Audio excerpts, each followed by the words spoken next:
Good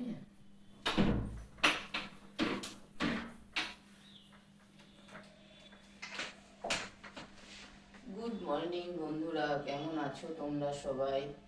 আশা করছি তোমরা সবাই ভালো আছো, আর আমরাও খুব ভালো আছি। তো আজকে হচ্ছে আমার সেকেন্ড দিন ব্লগ শুট করার।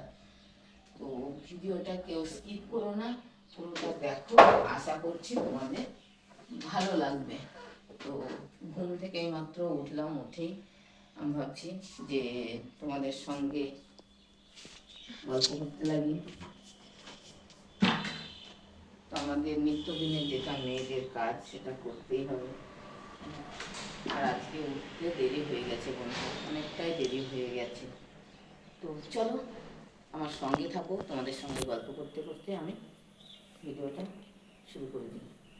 তো বন্ধুরা দেখো, এই যে ঘুম থেকে উঠে এই যে আমাদের নিত্যদিনের যুদ্ধ শুরু করে দিয়েছি।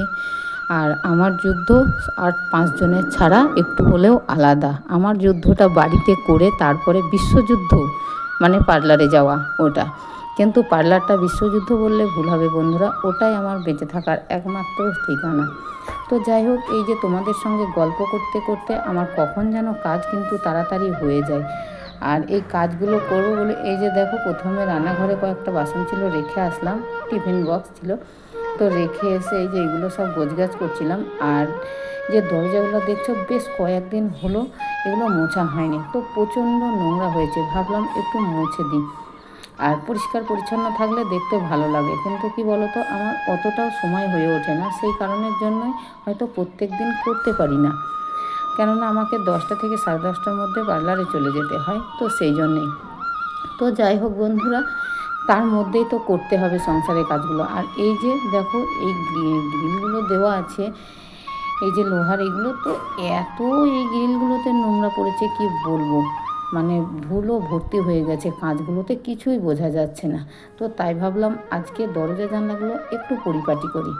তো ওইগুলো পরিপাটি করছি, আর ভাবছি যে কতক্ষণে মানে আমার কাজটা কমপ্লিট করব।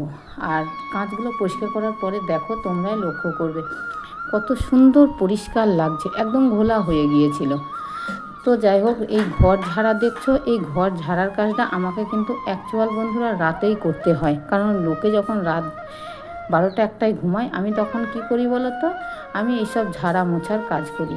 তো যাই হোক, ভাবলাম এখন যেখানে ব্লগ শ্যুট করছি, তো তোমাদের সঙ্গে শেয়ার করব, সেই কারণেই আর রাতে এগুলো করি না, দিনেই চেষ্টা করছি করার, যাতে তোমাদের সঙ্গে গল্পও করা হয়, আমার ডেলি লাইফস্টাইল তোমাদের সঙ্গে শেয়ারও করা হয়। তো সেই কারণের জন্যে।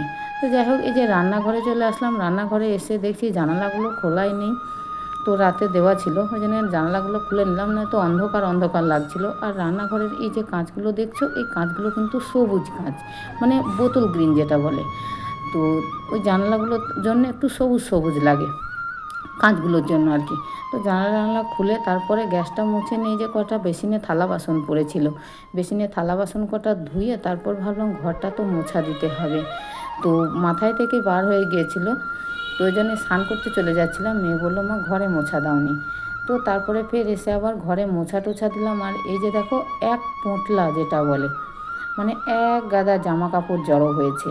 তো জামা কাপড়গুলো বেশ কয়েকদিন কাচা হয়নি, যেহেতু আমি পার্লারে যাই, আমার পার্লারের ড্রেস আছে। তো তারপরে এগুলো বাড়িতে তো পরা হয়, তো বাড়িতে পরা হয়, এগুলোই পরিষ্কার করব বলে বার করলাম। তো অনেকগুলো হয়ে গেছে। মেয়ে বললো অল্প কটা দাও, আমি দেখি দিয়ে দিই।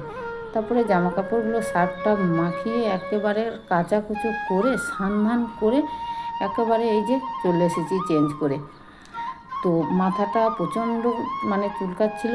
কয়েকদিন আগে, 3-4 আগে হেয়ার স্পা করেছিলাম, তো হেয়ারটা স্পা করার পরে আর ওয়াশ করা হয়নি। তো আজকে বাড়িতেই ভাবলাম ওয়াশটা করে নিই, ওই জন্যে বাড়িতেই শ্যাম্পু ট্যাম্পু করে নিলাম। আর ব্যাকগ্রাউন্ডটা দেখো বন্ধুরা, কত সুন্দর লাগছে। তো তারপরে ছাদে গেলাম জামা কাপড়গুলো দিতে, আর প্রচণ্ড রোদের তাপ বন্ধুরা। তো জামা কাপড়গুলো ছাদে এই কারণেই দিয়ে আসলাম, পার্লারে যাওয়ার আগে কিন্তু আবার আমাকে নিয়ে চলে আসতে হবে। তার কারণ রেখে গেলে বাড়িতে তো থাকছি না, মা মেয়ে দুজনেই পার্লারে থাকবো, কে তুলবে। তো যাই হোক, জামা কাপড় মেলে দিয়ে এসে এই যে সবজি টবজি কেটে নিয়ে আমার কিন্তু মাথায় ভেজা চুলে গামছাটা আমি জড়িয়েই রেখে দিয়েছি বন্ধুরা। গামছাটা জড়িয়ে রেখে দিয়েছি, চুল খুললে কিন্তু আমি গরমে রান্না করতে পারবো না। তারপরে এই যে রান্না করতে চলে গিয়েছিলাম, আর রান্না করতে করতে তারপরে আবার জল শেষ হয়ে গিয়েছিলো। জলওয়ালা দাদাকে ফোন করলাম, এই যে জলও দিতে চলে এসেছে। আর জলটা নিয়ে ওদিকে রান্নাও করেছিলাম। আগের দিনের একটা চাল কুমড়ো কেটেছিলাম, সেটা একটু ছিল, ওই চাল কুমড়োটা করেছিলাম। আর মাছ, আলু, গাঁটি কচু, বেগুন, পটল সব রকম দিয়ে একটা তরকারি করেছিলাম। তারপরে রান্না বান্না করে খাওয়া দাওয়া করে তারপর ছাদে গেলাম। ছাদের জামা কাপড়গুলো দেখলে আবার তুলে এনে রেখে এই যে রেডি হয়ে আবার এই দেখো চলে এসেছি আমার লোকেশানে, যেটা হলো আমার প্রতিদিনের রুটিন বলো, ডিউটি বলো, যাই হোক না কেন। তো পার্লারে চলে এসেছি খাবারটা ব্যাগে করে প্যাক করে নিয়ে, যেহেতু খেতে তো হবে তাই না বলো, যাই করো না কেন পেট তো শুনবে না। আর এটাই হচ্ছে আমার পার্লার ড্রেস। পার্লার ড্রেসে আমার অনেক ভিডিও রিলস আমার আপলোড দেওয়া আছে, তোমরা তো দেখতেই পাও। পার্লারে এসে এই যে ঘরটা ঝাঁট মোছা দিয়ে সব যা ছিল বারটার করে যে এই জায়গাটাতে দেখছো আমি জল দিচ্ছিলাম। তো আর এই যে গাছ আছে দেখছো, একটা আছে তুলসী গাছ আর একটা আছে বট গাছ। জানি না বন্ধুরা বট গাছ লাগাতে আছে কি না, তোমরা একটু কমেন্টে জানিয়ে তো লাগাতে আছে কি নেই। তো যাই হোক ওই জায়গাটায় জল দিলাম, গাছ দুটোতে একটু জল দিয়ে নিলাম, দিয়ে নিয়ে তো আমি ভাবছিলাম যে এত রোদের তাপ গাছগুলো কেমন যেন শুকনো শুকনো লাগছিল।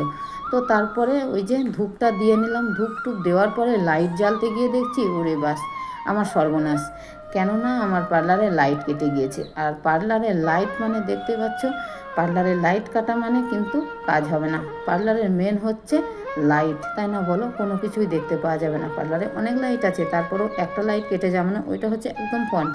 ওই জায়গাটায় আমার একটা চেয়ার আছে, যেহেতু দুটো চেয়ারে কাজ করি। তো মিস্ত্রি দাদাকে ফোন করলাম, মিস্ত্রি দাদা চলে আসলো। মিস্ত্রি দাদা চলে এসে ওই যে পার্লারের ভিতরে লাইটটা ঠিক করলো, করে এই যে রাস্তায় আমার ব্যানার আছে, একদম মেন রোডের উপরে ব্যানার দেওয়া আছে, এই ব্যানারের লাইটটাও কেটে গেছিলো। তো ব্যানারের লাইটটা দেওয়া ছিল, ওই দাদাকে জিজ্ঞাসা করছিলাম দাদা কি হয়েছে, দাদা বলছে জল ঢুকে গেছে। তো যাই হোক লাইটগুলো তো আগে ঠিক করতে হবে। আর লাইট টাইট তো ঠিক করার ইয়েতেই আবার মধ্যে এই যে ঠাকুর মশাই চলে এসেছে, যেহেতু আজকে হচ্ছে মঙ্গলবার। মঙ্গলবারের দিন প্রতি মঙ্গলবারে ঠাকুর মশাই আসে আমার পার্লারে ফুল জল দিতে। প্রত্যেক দিন যদিও আমি ধূপ টুপ দিয়ে দিই, কিন্তু এটা তোমরা মনে করতেই পারো যে একটু আগে আমি ধূপ দিলাম তাহলে আবার কেন ঠাকুরমশাই আসলো। ধূপ কিন্তু আমি প্রত্যেক দিনই দিই, কিন্তু প্রতি মঙ্গলবারে ঠাকুরমশাই এসে ফুল জল দেয়। আর ঠাকুরমশাই এসে ফুল জল দেওয়ার পরে এই যে দেখো ঠাকুরমশাই আমার কপালে ফোঁটা দিয়ে দিচ্ছিল, মাথায় গঙ্গার জল দিয়ে দিচ্ছিল। তো যাই হোক ওই ঠাকুরমশাই চলে যাওয়ার পরে এই যে সাথে সাথে আমার কাস্টমার চলে এসেছে। তো কাস্টমারটা কি করছে দেখে বুঝতেই পারছো, এটা হচ্ছে হেয়ার কালার। হেয়ার কালার বলো বা হাইলাইট বলো, ঠিক আছে। তো হেয়ার কালার যেটা ব্ল্যাক সবাই করে সেটা না, এটা কিন্তু হাইলাইট হচ্ছে। তো এই কালারটা হবে হচ্ছে গিয়ে হ্যাঁ, যে পিলাইটিংয়ের যে কালারটা আসে একদম গোল্ডেন একটা কালার। তো বেশি ডিপ হবে না, একটু লাইটের মধ্যেই হবে। তো এই দিদি ভাইটা বললো, আমি জিজ্ঞাসা করে নিলাম যে দিদি একটু ভিডিও করব। দিদি বললো হ্যাঁ, কারণ আমি উইদাউট পারমিশন কারো কিন্তু ভিডিও বন্ধুরা করি না। তার কারণ সবাই তো চায় না বলো, পছন্দ করে না সেই কারণের জন্য। তো যাই হোক দেখতেই পাচ্ছ, তো কালারটা লাগিয়ে দিয়ে হাইলাইট কালারগুলো এগুলো ফয়েল পেপার দিয়ে রেখে এই যে দেখো ফেস থ্রেডিং করবে। আর ফেসটা থ্রেডিং করতে করতে দিদি কত রকম মুখের ভঙ্গিমা করছিল কি বলবো, ওই নিয়ে খুব হাসাহাসি করছিলাম, মানে এমন করছে। তো তারপরে এই যে দেখো কালার করার পরে আবার হেয়ার স্পা করেছেন উনি। তো হেয়ারটা এত সুন্দর লাগছে বন্ধুরা কি বলবো। হেয়ার কাট উনি করেননি, বললো হেয়ার কাট আজকে করবো না। তো আমাকে মনুই বলে, যেহেতু আমার পার্লারের নাম সোনু মানু লেডিস বিউটি পার্লার, আমার মেয়ের নাম সোনু, আমার নাম মানু, আমাকে কিন্তু সবাই মনুই বলে, মানু আর বলে না কেউ। তো দিদিভাই বললো যে না মানু আজকে হেয়ার কাট করবো না, পরের দিন করব। তো ওই জন্য হেয়ারটা একটু নিচের দিকটা কেমন যেন লাগছিলো। তো যাই হোক কালারটা কেমন লাগলো তোমরা অবশ্যই কমেন্টে জানিও। তো কালার করার পরে এই যে আবার এই যে দেখো দিদি বললো যে মানু আমাকে একটু ফেসিয়ালটা করে দাও। ফেসটা আমি বললাম দিদি এত ট্যান পড়েছে কেন। তো দিদি বললো যে মানু তো ট্যান পড়েছে, বেশ কয়েকদিন করা হয়নি, মানে দিদি প্রায় 1 মাসের কাছে হতে চললো ফেসিয়াল করেনি। আর আমাদের 30 বছর বয়সের পর মাসে 2টো ফেসিয়াল কিন্তু নিতেই হয়। ফেসিয়ালটা করছিলাম আর ওই দিদি বগর বগর বগর বগর করে কথা বলছিল, বলছে এত সুন্দর মাসাজ দিচ্ছিস মানু তুই, মানে ঘুম এসে যাচ্ছে। তো যাই হোক বন্ধুরা ওই কাস্টমারটা থাকতে থাকতেই আবার আরেকটা কাস্টমার এসেছিল। তো ওই কাস্টমারটার অতিরিক্ত অ্যান্টি হেয়ার ফল হচ্ছে, তো প্রচণ্ড হেয়ার ফল হচ্ছে। হেয়ার ফলের জন্য উনি ট্রিটমেন্ট নিতে এসেছে। আর এই যে এটা হলো অ্যান্টি হেয়ার ফল ট্রিটমেন্ট, যেটা এর আগেও আমি করেছিলাম, বাট তখন ব্লগ করতাম না বলে এখানে পোস্ট করা নয়। আমার সৌমি মেকওভার ফেসবুক পেজে আপলোড দেওয়া আছে। তো যাই হোক, মাথাটা ভালো করে শ্যাম্পু দিয়ে ওয়াশ করে নিলাম। স্ক্যাল্পে কিন্তু অয়েল থাকলে বন্ধুরা হবে না, স্ক্যাল্পে অয়েল থাকলে কিন্তু এই যে ট্রিটমেন্টটা দিচ্ছি, ট্রিটমেন্টটা কিন্তু কাজ করবে না। আর এই বোনটার এত হেয়ার ফল হচ্ছে কি বলবো। তো হেয়ার ফল হচ্ছে সেই কারণে আমি বললাম, ও এসে আমাকে জিজ্ঞাসা করলো দিদি কী করা যায়। আমি বললাম বাবু এরকম করো, তাহলে ট্রিটমেন্টটা নিলে ঠিক হবে। তো যাই হোক, এই যে দেখলে ট্রিটমেন্টটা, ওটা একটা মাপ আছে। তো ওটা কি বলবো, মেশিন বলো যাই বলো না কেন, হাত দিয়ে রোলার করে করে দিতে হয়। তো ট্রিটমেন্টটা নেওয়ার পর এই বোনটা দেখতেই পাচ্ছ, ট্রিটমেন্ট নেওয়ার পরে এটাকে কিন্তু স্পা করা হয়েছে। আর স্পাটা করেছিলাম ব্রাজিলিয়ান স্পা মানে একদম টপ। ব্রাজিলিয়ান স্পাটা করে হেয়ারটা এত সুন্দর লাগছে, আমার তো খুব ভালো লেগেছে। তোমাদের কেমন লাগছে কমেন্টে জানিও। তো তারপরে হচ্ছে বন্ধুরা, আমি পার্লারের কাজ সেরে আবার চলে এসেছিলাম কিন্তু বাড়িতে, কাজটা সেরে আর ঝটপট তো বাড়িতে চলে এসেছিলাম। বাড়িতে আসার পরে দেখতেই পাচ্ছ এই জিনিসটা, তোমরা এর আগের ভিডিওতে একটু আড্ডা দেখে থাকবে। এই জিনিসটা কিন্তু আমি গিফট পেয়েছি। আমার রক্তের সম্পর্ক নেই, তার সঙ্গে কিন্তু মুখের সম্পর্ক, মানে মুখে মুখে পরিচিত। ওনাকে আমি দাদা বলে ডাকি। তো ওনার হাতে আমি রাখি বেঁধেছিলাম, তো রাখি বন্ধনে রাখি পরিয়েছিলাম। তখন তো আমি ব্লগ শ্যুট করতাম না, তাই হয়তো তোমাদের সঙ্গে শেয়ার করিনি। তো রাখি পরানোর পরে উনি আমাকে এইটা গিফট করেছে। আর জিনিসটা এত সুন্দর কি বলবো বন্ধুরা, খুবই ভালো, মানে এত সুন্দর, মানে এত পছন্দ হয়েছে। তোমাদের কেমন লেগেছে অবশ্যই কমেন্টে জানাবে। আমার বেশ ভালো লেগেছে। আর জিনিসটা কিন্তু খুব দরকারি, মানে প্রয়োজনীয়, বেশ জামা কাপড় রাখা যাবে। দেখো, আহামরি বেশি দামের জিনিস না হলেও কিন্তু ভালো হয়। আর একটা কথা বন্ধুরা, রক্তের সম্পর্ক কিন্তু বেইমানি করে, বুঝতে পেরেছো? তুমি তাদের জন্য সব কিছু উজাড় করে দিলেও বন্ধুরা, তাদের কাছে কিন্তু তুমি যে নিজে ভালো থাকার জন্য একটু সুখের আস্তানা দেখবা, তখন কিন্তু তুমি সবার কাছে খারাপ হয়ে যাবা। তো সেই জন্যে রক্তের সম্পর্ক না থেকেও যে আপন হওয়া যায়, এই দাদাকে না দেখলে আমি বুঝতে পারতাম না। তো এই যে সেট করে এই যে জামা কাপড়গুলো রেখেছি, আর দাদাটা এসেছিল, এসে দেখে বলছে মনুক এত সুন্দর লাগছে, খুব ভালো লাগছে। দাদা হয়তো তোকে বেশি দামের জিনিস দিতে পারিনি। তো আমি দাদাকে এটাই বলছিলাম যে দাদা, বেশি দাম দিলেই যে জিনিস ভালো হয় এমনটা নয়, ভালোবাসা হচ্ছে আলাদা জিনিস। তোমার সঙ্গে আমার রক্তের সম্পর্ক নেই, কিন্তু তুমি এই যে আমাকে জিনিসটা দিয়েছো, এতে আমি খুব খুশি হয়েছি দাদা, আমি কোনো দিন আশাই করিনি। আর বন্ধুরা, আমার কিন্তু নিজের কোনো ভাই দাদা নেই, কাজেই সেই জন্যে আমি ছোটো থেকে রাখি বন্ধন বলো, ভাইফোঁটা বলো, এসবের কোনো মূল্য ছিল না।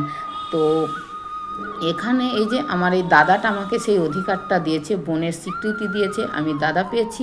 আর দাদা আমাকে এই গিফটটা করেছে, আমি খুব খুশি হয়েছি। তোমরা অবশ্যই কমেন্টে জানিও।